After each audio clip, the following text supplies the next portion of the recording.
107व्या पुण्यतिथी उत्सवात जे आहे ते आज सुरुवात झालेली आहे.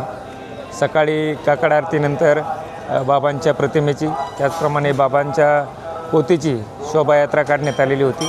त्यानंतर द्वारकामाईमध्ये जे आहे ते अखंड साईचरित्र पारायणाला सुरुवात झालेली आहे. भक्तांची गर्दी जी आहे ती वाढत आहे. उद्या जो आहे तो उत्सवाचा मुख्य दिवस आहे. जास्तीत जास्त भाविकांना चांगल्या रीतीने दर्शन व्हावं म्हणून जे आहे ते मंदिर रात्रभर भक्तांसाठी दर्शनासाठी खुलं राहणार आहे. त्याचप्रमाणे उद्या संध्याकाळी जे आहेत ते ज्येष्ठ गायक जे आहेत शैलेंद्र भारती यांचा साई भजन संध्याचा कार्यक्रम जो आहे तो आयोजित करण्यात आलेला आहे. सर्व भक्त जे या ठिकाणी येतील त्यांची राहण्याची, प्रसादाची, जेवणाची सर्व व्यवस्था जी आहे ती संस्थांच्या वतीने करण्यात आलेली आहे. सर्व साई भक्तांनी या उत्सवामध्ये जे आहे सहभागी व्हावं असं आवाहन मी या निमित्ताने श्री साईबाबा संस्थांच्या वतीने करीत आहे.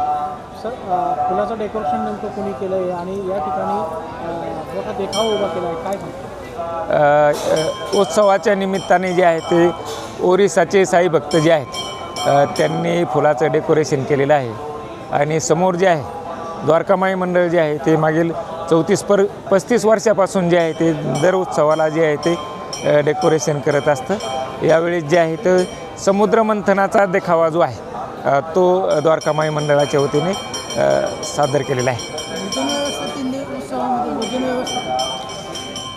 या कालावधीमध्ये जवळपास 2.5 ते 3 लाख भक्त जे आहेत ते बाबांच्या दर्शनासाठी येण्याची शक्यता आहे. त्यानिमित्ताने लाडू प्रसादाची व्यवस्था, बुंदी प्रसादाची व्यवस्था, त्याचप्रमाणे भोजन व्यवस्था जी आहे प्रसादालयातली भोजन व्यवस्था सर्व करण्यात आलेली आहे. प्रत्येक दिवशी जे आहे ते वेगवेगळं मिष्टान्न जे आहे ते प्रसादामध्ये देण्यात येणार आहे.